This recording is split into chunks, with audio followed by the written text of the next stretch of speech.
Hello, my name is Rain, and welcome to my channel where I discuss fantasy Formula 1. It is very, very late. I'm recording this last minute after qualifying ended at the Canadian Grand Prix. And, I mean, you read the title. You know why we are here. You know what we're going to discuss. Should you use your final fix chip to get Russell in for the Canadian Grand Prix? Let's discuss every possible aspect about that one decision. Are you ready? Let's get into it. What a qualifying that was. Checo out in Q1 again, both Ferraris out in Q2, Ricciardo P5, Verstappen same time as Russell but said it afterwards, and Russell takes P1, Hamilton P7 after looking like he was going to take pole. I mean, so many things happened in that qualifying session, and I barely know where to begin. There's so many things to discuss fantasy-wise, and we're going to get to all of that, but probably in the next video after the Grand Prix is concluded. Right now, we're just going to discuss the one decision that looms on most people's mind, because I don't think a lot of people went for George Russell. Should you get George Russell in with your final fix chip? That's the question. And the reason why I'm making this an entirely separate video is because look at this right here above me. George Russell is the least owned driver in the game right now. He is the least owned driver in the game and is looking, you know, Mercedes look fast. The Mercedes look fast. Could he win tomorrow? At what point is it worth using the final fix? So let's just get the final fix out of the way first. What is it? Well, it allows you to make one transfer after qualifying before the race. So the deadline you have for this decision is race start. With the final fix, you can swap one driver for another. You can't use this on a constructor. You can only swap one driver. It does not cost you a -10 to use. It's just another transfer. But it uses up your chip, right? It uses your final fix chip and you only get one of them. You cannot use your final fix if you've used another chip already this weekend, such as the wildcard or the autopilot or the no negative or the limitless or whatever you've done. And the final fix that you make stays in the same slot. So for example, if I, with Charles Leclerc as my DRS boosted driver, were to final fix Charles Leclerc out and put Russell in, then Russell will have the DRS boost. You do not get the qualifying points for whichever driver you would final fix in. You only get the race points. You keep the qualifying points from whichever asset you have before. And then after the race is over, when the race weekend is over, your team reverts back to what it was beforehand, and you gain the price changes of the previous driver. So even if I were to final fix Russell in for Leclerc, I would still get Leclerc's price change, because the only thing the final fix chip does is give me Russell's points for the race. Okay, that's all. I think that's all the information, the general information, and all of the, frequently asked questions about the final fix chip. Now let's move on to if you should actually use it or not. So first of all, what driver do you have? Well, you could be sitting on me, Charles Leclerc. Charles Leclerc is, in fact, the one of the most owned drivers on the grid. You could also be sitting with a Max Verstappen. You could be sitting with a Lewis Hamilton. You could sit with a Lando Norris. You could sit with a Piastri. You could sit with a Sainz. There's a lot of different options here, which would allow you to afford Russell most of the time. Hamilton is 0.1 cheaper than Russell, but I believe most of you should have 0.1 in the bank to make that switch, should you wish to. The thing you need to keep in mind with the final fix chip is that, yes, I probably would bet money on Russell getting more points than Leclerc in the race. But how many points? Because yes, final fixing would make your team better, but will there come a better opportunity later where you can make a change that would give you even more points? That's what you have to look at. What kind of points or what point score do you expect Charles Leclerc to get versus what will Russell get if you're in my seat and sitting with Charles Leclerc here? And if the answer is that, maybe you had someone else as the DRS boost and you're looking to switch Charles Leclerc, who's not even DRS boosted, to George Russell, when you don't even get the DRS boost for the Switch, I don't think it's worth it, because there will come opportunities later in the season when you can use the final fix to get a big score using the DRS boosted chip, right? So if the driver you're looking to switch out is not even your DRS boosted driver, I would never use the final fix. I've seen people say, oh, should I final fix Ricardo in because he started P5? No, you should not, because you don't want Ricardo to be your DRS boosted driver, most likely. Next sort of point does not really have anything to do with the DRS or with the final fix chip itself, but rather the race that we're in and the weather. So when the weather is, unpredictable, it rains, it, dries up, there's a lot of different tire strategies going on, they switch tires a bunch. We've seen these kinds of races before. A lot of crazy things can happen. There can be a lot of overtakes, and drivers that start further back can get a lot of positions gained. And it's very unpredictable. Don't make your final fix chip decision right now.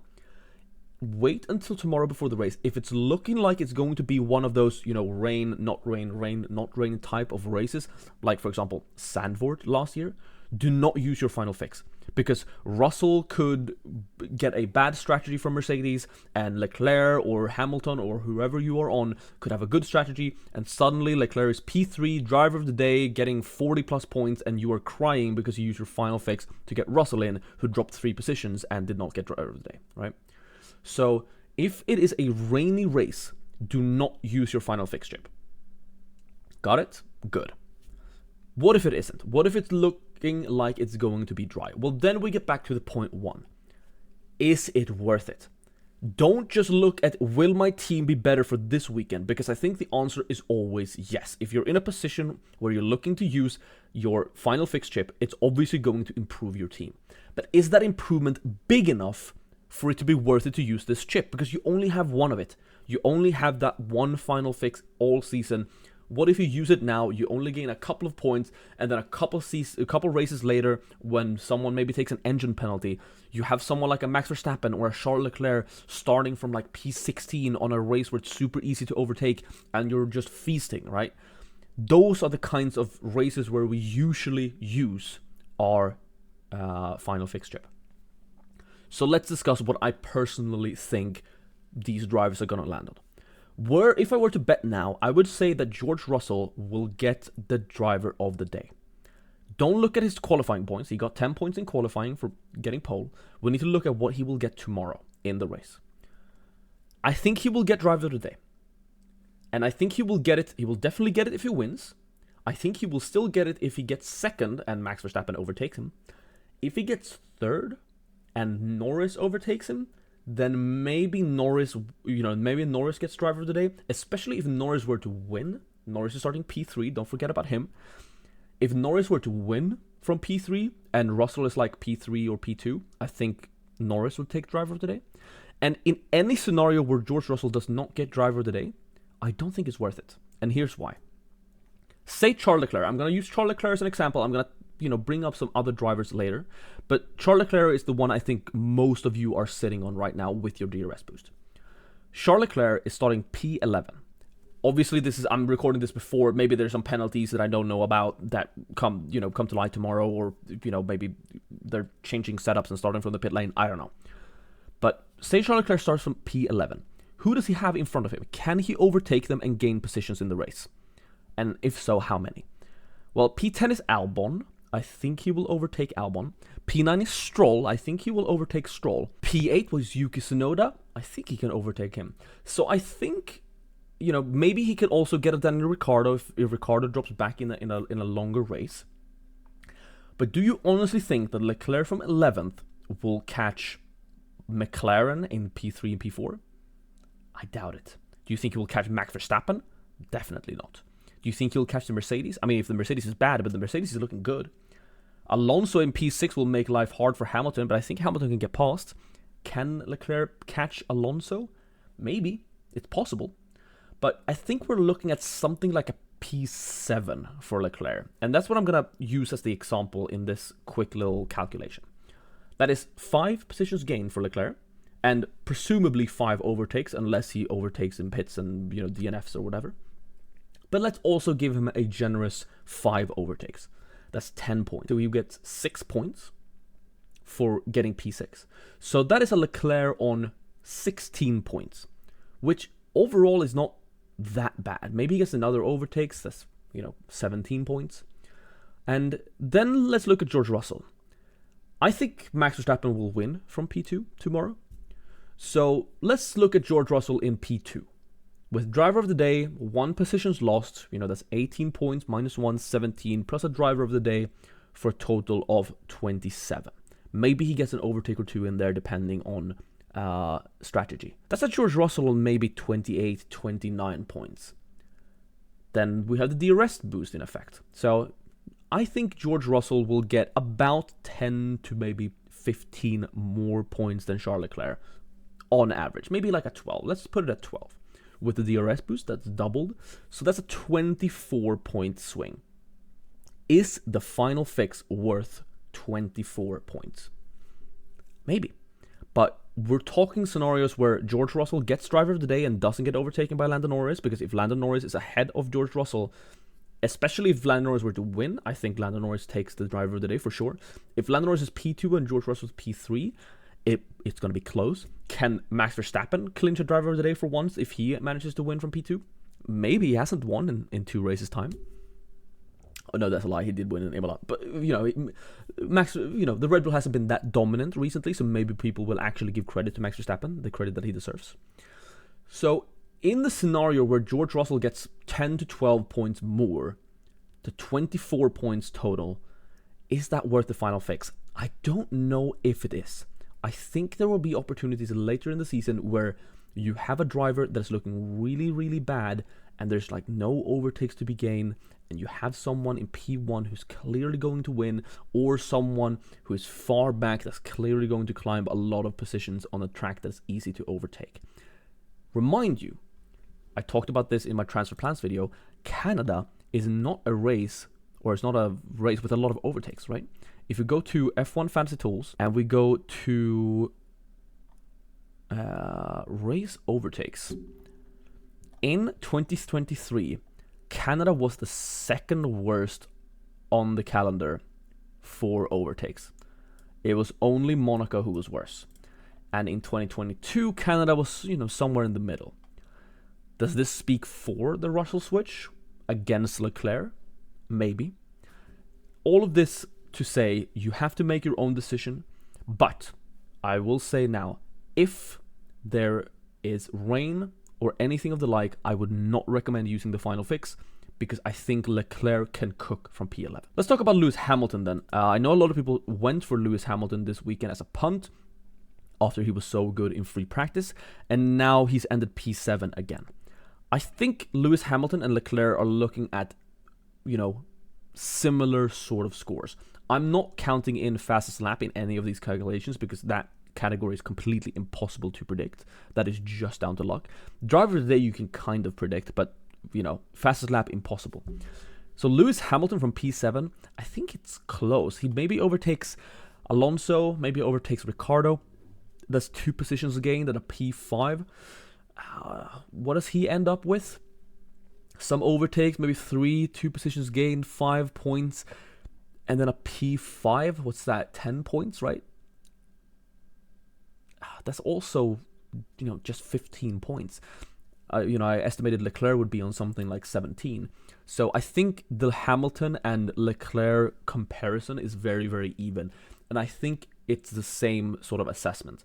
If you see rain, don't use it, because Leclerc or Hamilton could end up cooking.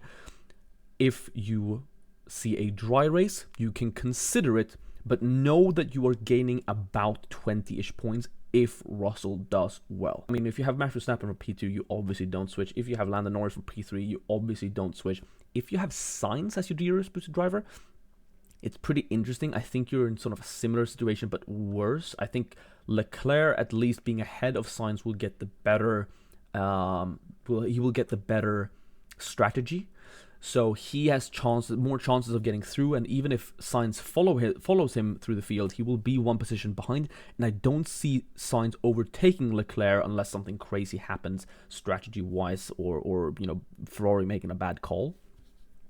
So for that reason, I think if you have Sainz as your DRS boosted driver, I think that points more in the favors, because if we start getting up to an expected 30-point difference, at that point I'm probably pulling the trigger on the final fix chip. So it is tough, it is a close call, but I think the sort of layout I have in my head feels correct. If there's rain, no final fix.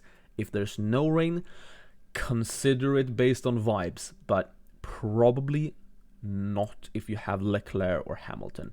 If you have Sainz, I think you use it. If you have Checo, I mean, why do you have Checo? But Checo from P16 is more different. We thought he would cook when he started in like P11, was it P10? Where was he in Australia? I can't remember, but Checo started from further back, and we thought he would get a lot of overtakes, and that just didn't really happen. Checo hasn't looked that strong in the car, and the Red Bull even Max even putting the Red Bull P2 looked like a lesser miracle.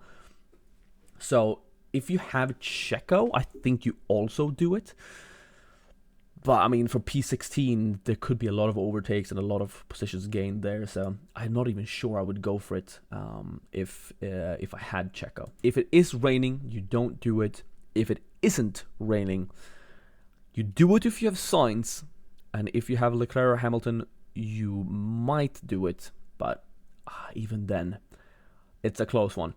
And honestly, I can't make it more clear than that for you. You just gotta take my calculations in mind. I've obviously not taken DNFs or anything like that into my consideration, because again, it's such a thing that you cannot predict.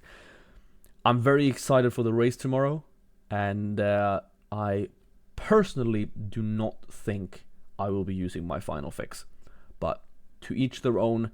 If you use it, I wish you good luck, and I'll see you in the next video. Ciao.